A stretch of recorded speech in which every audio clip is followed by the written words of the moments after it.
Students, today's class for class 12th और exercise 13.1 के question number 6 onwards आज हम करेंगे। मैंने आपको प्रीवियस लेक्चर में बताया था कि फर्स्ट टू 5 के क्वेश्चंस में हमें प्रोबेबिलिटी दे रखी थी। अब सिर्फ हमें ई और एफ दे रखे हैं और क्वेश्चन क्या है, determine probability of E conditional F. Question number 6 to 9 सब में, ठीक। तो 6 के भी 3 पार्ट हैं और हम कोशिश करेंगे कि इसी लेक्चर में 6, 7, 8, 9 चारों क्वेश्चंस को कवर कर लें, ठीक। Let's start. Question number 6, a coin is toss 3 times. तो फर्स्ट ऑफ ऑल हमें सैंपल स्पेस बनाना है। 3 बार है तो ये हमें क्लियर है कि एक बार अगर कॉइन गिरा जाता है तो 2 चांसेस होते हैं। तो अगर 3 बार है तो मल्टीप्लाई बाय 2 into 2 into 2, ठीक है। इसको हम मल्टीप्लीकेशन थ्योरम कहते हैं। तो 2 2 जा 4, 4 2 जा 8, टोटल हमारे 8 केसेस बनेंगे सैंपल स्पेस में। अब ये 8 हमने कैसे लिखने हैं, इसका भी तरीका है। क्या करें हम, 8 में से 4h पहले लिख लीजिए और 4t ऐसे सिमेट्री में, फिर 4 का half 2h 2t 2h 2t ऐसे लिख लीजिए। 1h 1t 1h 1t 1h 1t 1h 1t, इस तरीके से करके 8 केसेस आपके आ जाएंगे। कोई छूटेगा भी नहीं और कोई रिपीट भी नहीं होगा। ऑल आर डिस्टिंक्ट वन, ठीक है। और ये पूरा सैंपल स्पेस। अब question number first part E, हमें सबका क्या क्या निकालना है। सारे पार्ट्स में probability of E, probability of F और probability of E intersection F, ये 3 चीजें हमें निकालनी है।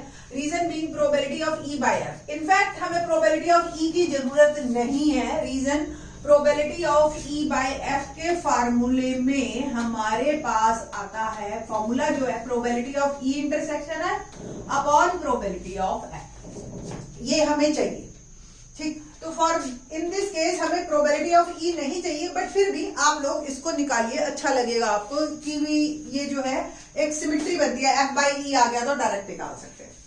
तो क्वेश्चन है पहला, head on third toss. E event है हेड ऑन थर्ड टॉस। तो थर्ड टॉस पे 1 2 3 4 केसेस बने। प्रोबेबिलिटी हो गई 4/8। 1/2 भी लिख सकते हो आप। Probability of head on first 2 tosses. पहले 2 टॉसेस में हेड हो, तीसरे में हो चाहे ना हो, उससे हमें कोई फर्क नहीं पड़ रहा है। हमें पहले 2 में देखना है। तो फर्स्ट 2 टॉसेस में ये एक आपका आ गया, दोनों में हेड है, एक ये दोनों में हेड है ना। बाकी आई थिंक सो आपको किसी में भी इस तरह का कॉम्बिनेशन नहीं मिलेगा कि पहले दोनों टॉसेस पे हेड। तो ये कवर हुए हमारे एफ में दोनों। तो 2/8 प्रोबेबिलिटी ऑफ एफ हो गई मेरी 1/4। ई इंटरसेक्शन एफ, ऐसे इवेंट्स ढूंढिए जो ई में भी हो और एफ में भी। आपको पता है ये चारों ई में थे, ये 2 एफ में है, तो इट मींस ये जो है मेरा कॉमन है।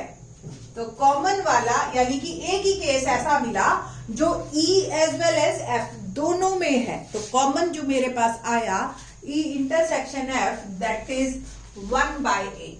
Now probability of E by F is E intersection F, that is 1/8। Probability of F 2/8 लिख रही हूं, रीजन बीइंग वो 1/4 वापस सॉल्व करना पड़ेगा और कुछ। तो 1/8 into 8/2 और इट विल बिकम 1/2। आप ऐसे कर सकते हैं, वेरी इजी वन। अब आपके ई और एफ क्वेश्चन नंबर 6 से लेकर 9 तक सारे चेंज होते जाएंगे और हमारे क्वेश्चन भी चेंज होते जाएंगे। सेकंड पार्ट देखते हैं, ओके। मैं रब कर रही हूं।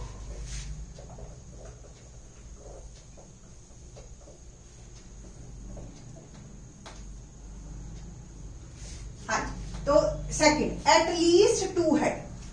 ई इवेंट है एट लीस्ट 2 हेड, कम से कम 2 हेड। 2 भी हो सकते हैं, 3 भी हो सकते हैं, यानी कि यही मतलब हुआ ना, ठीक है। तो एट लीस्ट 2 हेड, हमें ऐसे इवेंट्स देखने हैं जिसमें 2 हेड हो। 1, कम से कम 2, 2 3 और ये 4, ठीक है जी। तो ये चारों केसेस मेरे कवर हुए ई में। तो probability of E 4/8। Once again events अलग अलग आ गए आपके पास। एट मोस्ट 2 हेड, ज्यादा से ज्यादा 2 हेड। तो यानी कि 2 भी हो सकते हैं, 1 भी हो सकता है, 0 भी हो सकता है ना। तो ये सारे केस आपके इसमें कवर हो गए। सिर्फ 3 वाला केस ही तो नहीं आएगा। तो 7/8 probability of F. E intersection F, अब आपको ही पता है कि ऐसे देखो जो ई में भी आ रहे हैं और एफ में भी, तो ऐसे 3 केसेस हैं, 1 2 और ये 3। तो ये तीनों केस ऐसे हैं जो मेरे दोनों में आ रहे हैं। तो 3/8। Now probability E intersection F that is 3/8, F 7/8, तो प्रोबेबिलिटी हो गई 3/8 into 8/7 become 3/7 is my answer. ठीक है जी, तो ये था हमारा आंसर। ठीक है, 3/7। ना थर्ड केस देखते हैं, थर्ड पार्ट।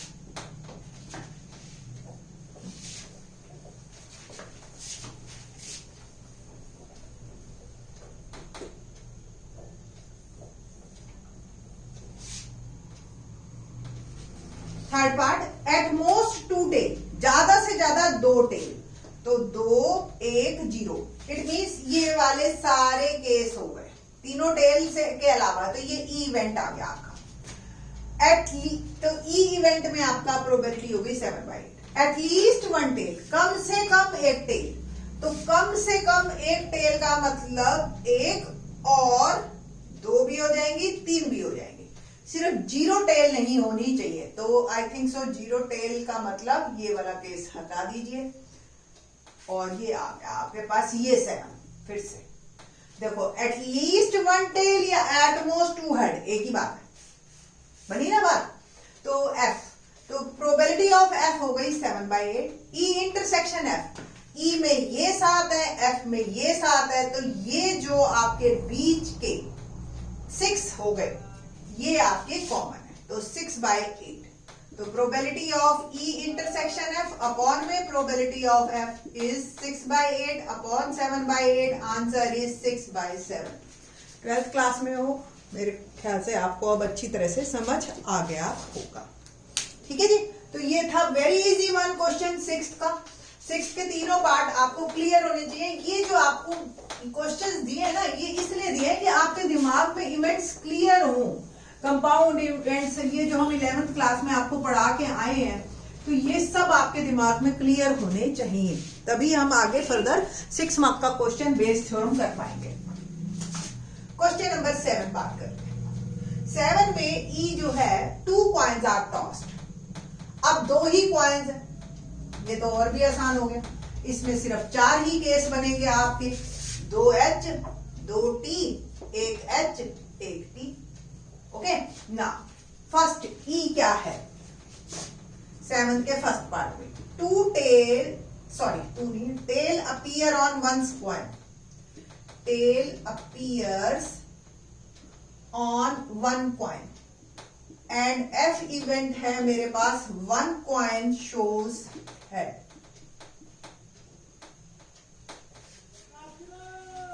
एक पे टेल होनी चाहिए और एफ है, एक पे हेड होना चाहिए, ये कंडीशन है। पहले तो प्रोबेबिलिटी ऑफ ई क्या होगा? एक पे टेल। तो ऐसे कितने केसेस हैं जो एक पे tail? Tail appear on 1 coin, simple, एक पर टेल। ठीक है जी, तो हमें भी दिख रहा है कि ऐसे टोटल जो है हमारे पास 2 ही केसेस हैं, 2/4। Probability of F, 1 coin shows head. अब एक कॉइन हेड, तो ये एफ में भी, ये ई में है और ये एफ में, बोथ आर सेम। तो ई इंटरसेक्शन एफ क्या आएगा आपका? दोनों में ही कॉमन है, तो प्रोबेबिलिटी ये भी 2/4। तो probability of E by F हमें निकालनी है, तो E intersection F upon probability of F that is 2/4। 2/4 become 1। तो ये जो है आपका आंसर बना। ठीक है, तो इस तरीके से ये आपके क्वेश्चंस बनते हैं, बहुत सीधे सीधे हैं। इसमें आपके कि कुछ बहुत ज्यादा प्रॉब्लम नहीं आएगी आपको। सेकंड पार्ट में बात करते हैं हम। ई दे रखा है हमें, no tail appear and F है मेरे पास नो हेड्स अपीयर। अब देखिए आप ये दोनों ही क्वेश्चन कैसे कितने बढ़िया इन्होंने बनाए हैं कि दिखने में एक जैसे हो बट सोचने में totally different. Now the second part,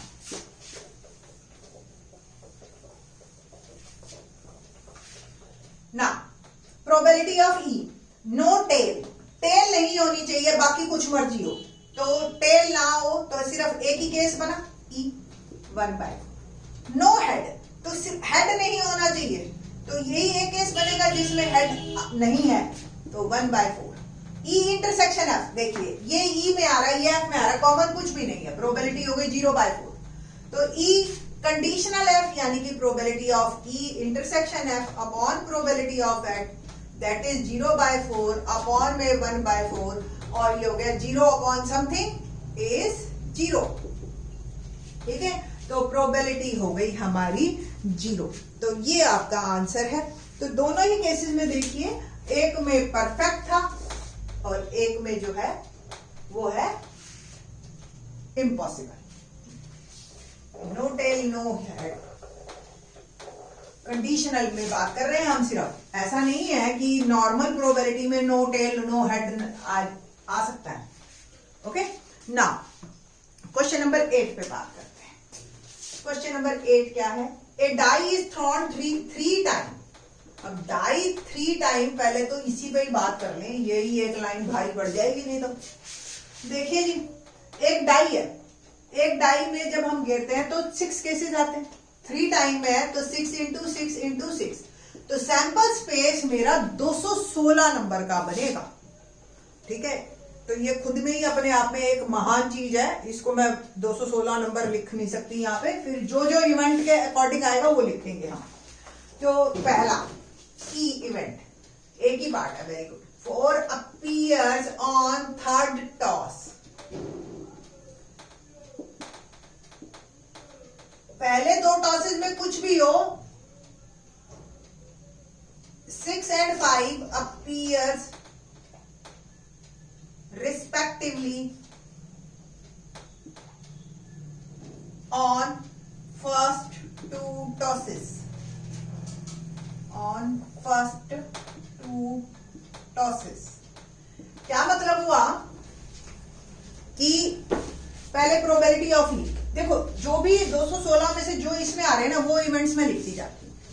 4 appear on third toss, पहले और दूसरे में कुछ भी हो, 4 आखिरी में कंफर्म है 4 होना चाहिए। तो अगर हम लिखें इसको तो देखिए जी, पहले दूसरे में 1 1 1 2 1 3 1 4 1 5 1 6 4 4 4 4 4, पहले 2 में चेंज करते जाओ, तीसरा 4 फिक्स है। सेम 2 1 2 2, ऐसे आपने 36 केसेस तो 11th क्लास में भी बनाए होंगे। ये 4 4 वाले में 216 में से 36 केस लिख के दिखा रही हूं आपको कि ऐसे 36 केसेस आएंगे जी, क्योंकि 1 और 2 कैन बी चेंज। मैं क्या किया, मैंने पहले 1 को 1 पे फिक्स कर दिया पहले डाई को, और दूसरे में चेंजेस कर रही हूँ, फिर फर्स्ट को 2 पे फिक्स किया, दूसरे को चेंज किया, तीसरा तो हमारा फिक्स है ही है कि 4 ही आना चाहिए, बाकी के केसेस हम नहीं ले रहे। सेम 4 1 4 2 4 3 4 4 4 5 4 6 4 4 4, ये तीनों ऑप्शंस हैं हमारे पास। 5 1 5 2 5 3 5 4 5 5 5 6 4 4 4 कि अगर थर्ड टॉस पे 4 फिक्स हो जाए तो बाकी 2 टॉसेस में क्या क्या आ सकता है। ये है टोटल 36 केसेस। तो प्रोबेबिलिटी हो गई 36/216, और वी कैन से दैट 1/6 काट के। Probability of F, 6 and 5 appear respectively on first 2 tosses. तो पहले 2 टॉसेस फिक्स हो गए 6 4, सिर्फ थर्ड चेंज हो सकता है। आपने जैसे 2 डाई हैं 3 कलर के, एक रेड हो गया, एक ब्लू हो गया, एक ब्लैक हो गया, तो रेड और ब्लू में 6, रेड पे 6 है, ब्लू पे 5 है। अब ब्लैक वाले को आपने चेंज करना है। ब्लैक वाले पे क्या आ सकता है, 1 आ सकता है, 2 आ सकता है, 3 आ सकता है, 4 आ सकता है, 5 आ सकता है और 6 आ सकता है। यही 6 केसेस बने हैं। तो प्रोबेबिलिटी ऑफ एफ हो गई 216 अपॉन 216 1/36। तो प्रोबेबिलिटी ऑफ ई इंटरसेक्शन है, क्या ऐसा कोई नंबर है जो थर्ड पे तो 4 आए और 6 और 5 पहले दूसरे, तो 6 5 4, इसमें भी ये वाला दोनों में है ना ये नंबर, ठीक है। तो probability of E intersection F हो गई मेरी 1/216। Now what we have to find probability of E conditional F, that is probability of E intersection F upon probability of F. तो ई इंटरसेक्शन एफ 1/216 निकालिए, probability of F 6/216। मैं जान करके ये वाली लिख रही हूं, that is 1/6 is my answer, ठीक है जी। तो ये मेरी प्रोबेबिलिटी हो गई, ठीक। तो होप सो ये क्वेश्चन आपको समझ आया होगा। पूरे 216 लिखने पॉसिबल नहीं थे, मैंने 36 केस लिख के दिखाया। इसी तरह से अगर आप यहाँ पे थर्ड पे 1 1 1 1 लिखो, 36 केस वो बनेंगे। 2 2 लिखो, 36 केसेस, फिर 3 पे फिर 36 केसेस, इस तरीके से आपके चेंज होते जाएंगे। क्वेश्चन नंबर 9 देखते हैं, क्या है 9।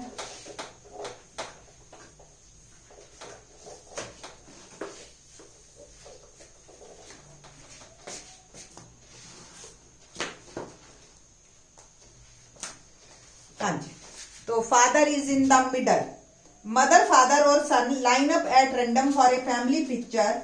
ई इवेंट है son on one end, son on one end, और एफ इवेंट है father in middle, father in middle.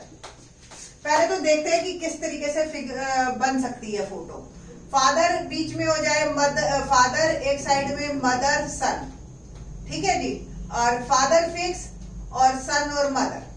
फिर मदर फिक्स की मैंने, फादर और son, mother son father, sorry son father, हाँ अच्छा, सन फिक्स किया, father mother, son mother father. एक को फिक्स करते जाइए, बाकी दो को इंटरचेंज करते जाइए, ठीक है जी। तो ये 6 केसेस ही बनेंगे, इसके अलावा और कोई नहीं बनेगा।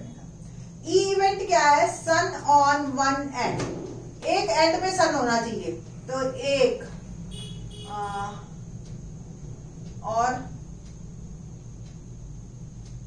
1 2 और 3 4, ये चारों केसेस में सन किसी ना किसी एंड पे है, बीच में नहीं है ना। तो प्रोबेबिलिटी हो गई, probability of E is 4/6, total 6 cases है। फादर इन मिडल, तो फादर इन मिडल ऐसे कितने केसेस हैं, 1 और ये 2, 2/6, 2 में ही आएगा फादर बीच में। Probability of E intersection F, कि सन एंड पे और फादर मिडल में हो, तो डेफिनेटली अगर फादर मिडल में तो सन को तो एंड में आना ही पड़ेगा, तो दोनों ही केसेस आपके कॉमन होंगे, ये दोनों, और आपकी इंटरसेक्शन हो गया फिर से 2/6। तो probability of E conditional F is probability of E intersection F upon में प्रोबेबिलिटी ऑफ एफ बिकम 2/6 और 2/6, दैट इज 1। तो ये आपका श्योर इवेंट था कि पक्का अगर हम कहते हैं कि क्या प्रोबेबिलिटी है फादर मिडल में हो और सन एंड में हो, तो ये तो आएगा ही आएगा इस तरीके से, ठीक है। तो 1 है ऐसी प्रोबेबिलिटी। होप सो आपको ये समझ आए होंगे। Question number 10 onwards in the next lecture. Thanks.